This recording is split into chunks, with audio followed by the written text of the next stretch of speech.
and welcome to the Texas State CIE Founders Mic. I'm your host, Addie Villegas, and today's guest is somewhat of a legend in the CIE. Ashley Brown has her own business and frequently graces us with her presence as a speaker at the CIE.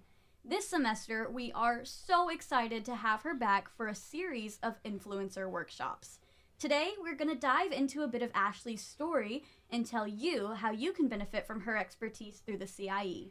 Ashley, would you like to introduce yourself for me? Sure. Thank you guys for having me, by the way. This is really cool and awesome.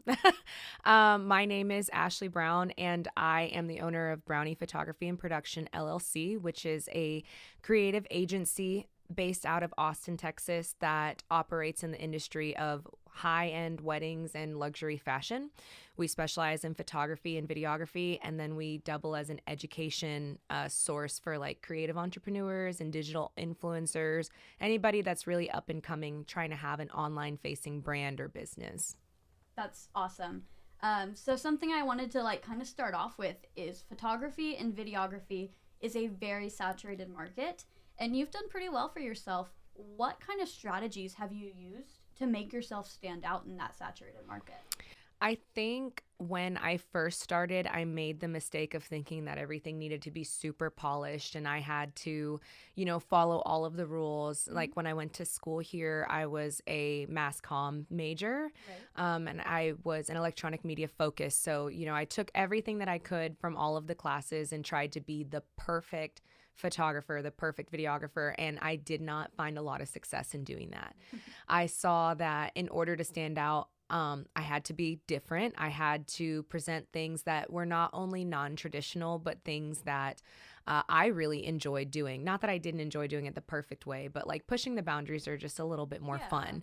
So letting my personality shine through my work and just being really authentic and letting like the audience that kind of vibes with that, like vibe with me as a person, I have found to be a differentiator for myself. In addition to that, in the wedding industry, the traditional style of photography is very like fine art, very light and airy. And mine's not that. Mine's very moody and kind of like cinematic in a way and very just like as is. I'm not really setting up a scene. I'm taking snapshots and captures of like what's actually going on to make moments feel as they really were.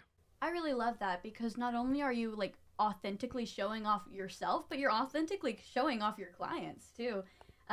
Because, posed pictures, they're cute and all, but they're not real all the time. So that's really cool. So I guess for anybody else who maybe wants to be in the film photography industry, was that kind of your advice? What would you recommend starting off that way? How would you get over the barrier of I need to be perfect? I think just create as much as possible and create what makes you happy.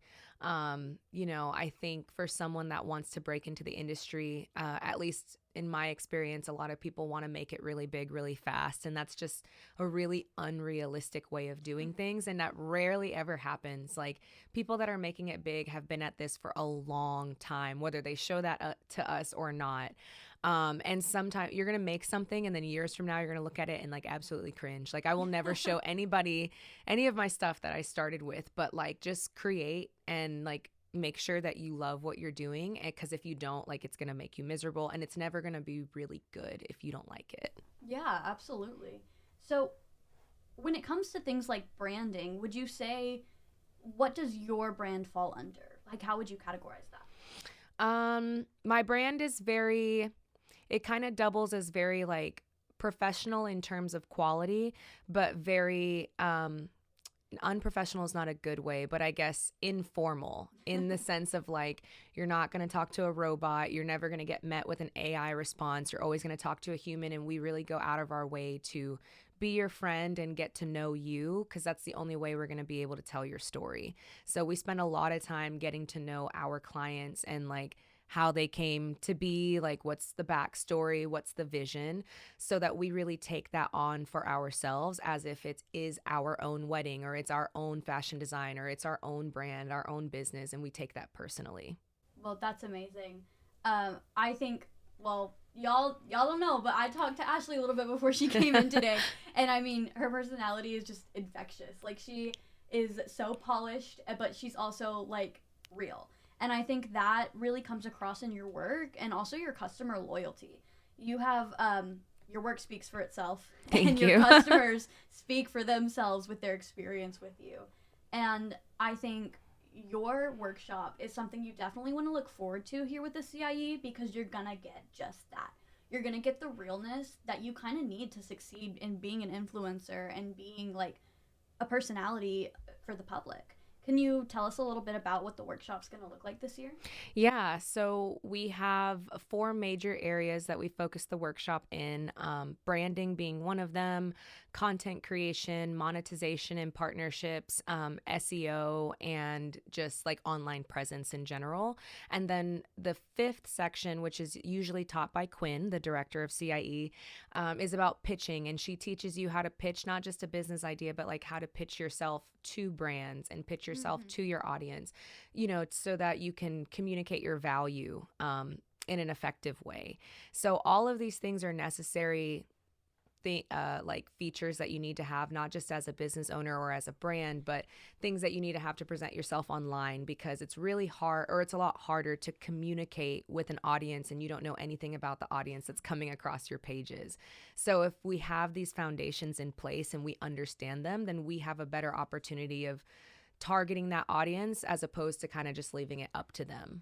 Absolutely. I feel like a lot of people who want to start, being an online figure kind of get very discouraged at their first failures.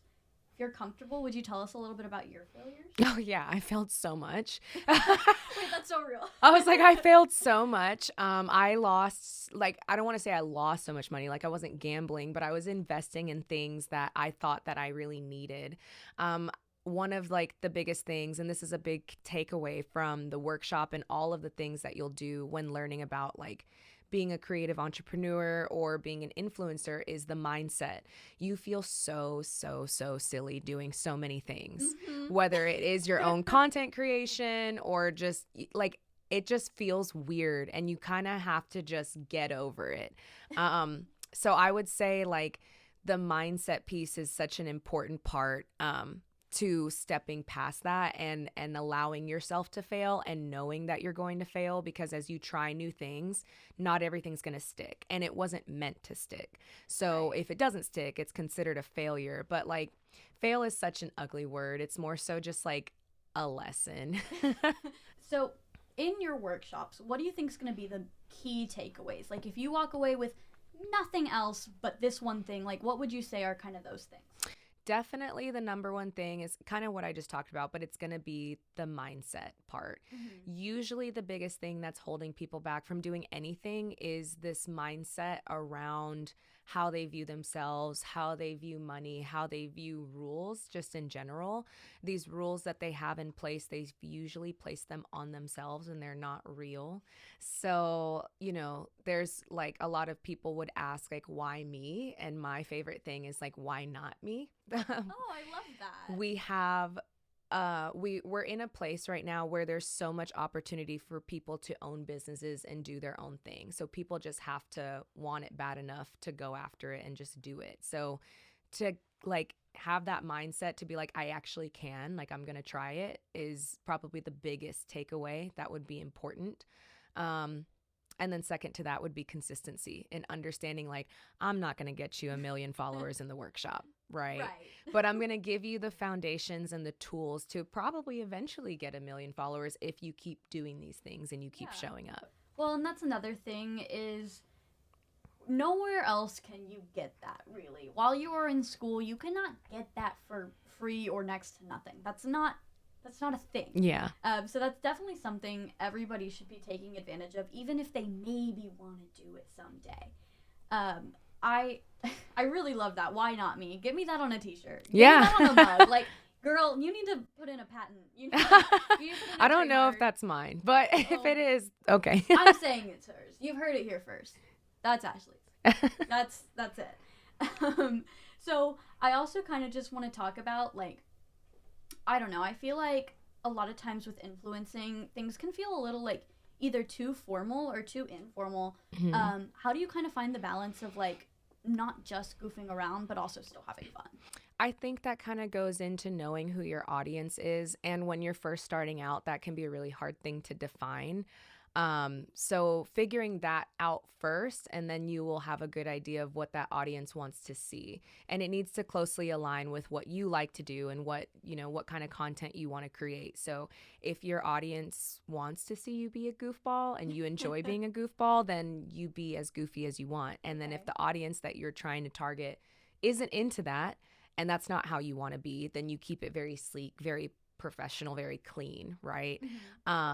So I think that transparency is more important than like informality and just coming across as a relatable person, because that's really what people are connecting to when they see people online. Yeah. Like, why do you follow who you follow? They're either a celebrity or you just like really like them. This is true. This is very true. Okay, so a lot of our creators and entrepreneurs we have here at the CIE are just starting out their businesses, really, or have, really only started to get serious about them. When making content for a business as opposed to for yourself, for, being an influencer, what would you kind of do differently in those aspects? I think it depends on the business for sure. And how do you want to present your business? So like for me, I can be the face of my business, and that's easy for me, right? Like I just have to show up and start talking.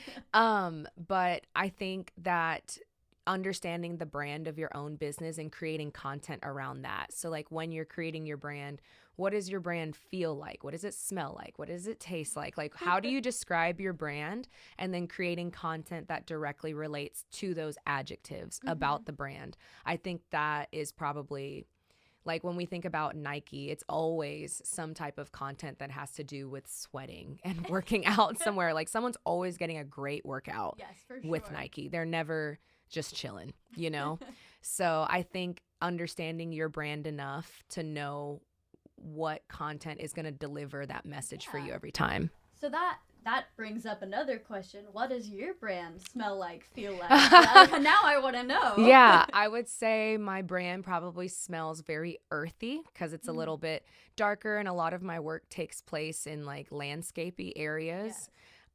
What does it look like? It looks very like romantic, kind of ethereal, kind of just out of the box.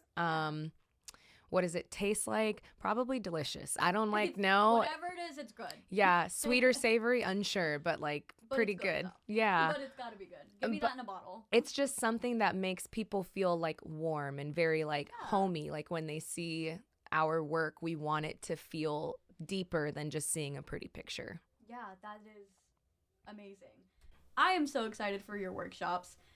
What is your highlight? What are you looking forward to most from those workshops? I look forward to the results from the students that take the workshop for sure.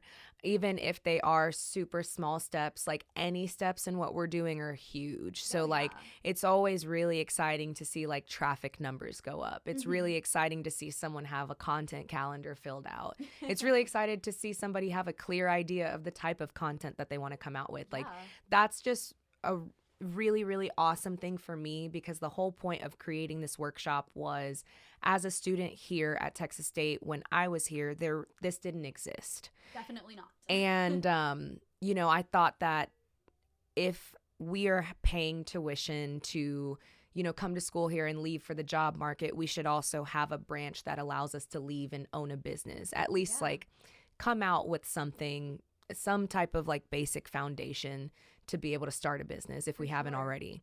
And I'm glad that opportunity now exists for students, because with the direction we're headed, especially with AI taking up all of the mundane jobs that people are no longer having, it leaves more room for people to do what they really love doing. Oh, absolutely. So teaching them how to make a living off of doing the things that they really love is exciting for me. And I know that I can't give those students the world in this 6-week workshop, but I can, give them the basics to get there. Well, and I just also think it's so cool that you are able to help build this space that you wanted, that you wish you would have had when you were here. Yeah. So I think that's very admirable. Thank you. I think it's really cool because you also have the opportunity to have a classroom full of students that want to be there. So cool. I love that. Like, they're choosing to be there. It's something they're actually interested in. They're not taking a stats class. Like, they're enjoying your content. And I know for sure I will enjoy her content as well. I want to thank you so much for coming on today. Yeah. It has been truly an honor to get to talk with you, kind of learn more about the workshop. So if you are interested in the workshop, feel free to reach out to the CIE or look us up on LinkedIn, Instagram. Like, we want you to come. So if that's something you're interested in, please reach out. Ashley, you have been an amazing guest. Thank you so much again and again and again. I cannot say it enough. We look forward to maybe having you back again. Yeah, thank you for having me. I really appreciate it.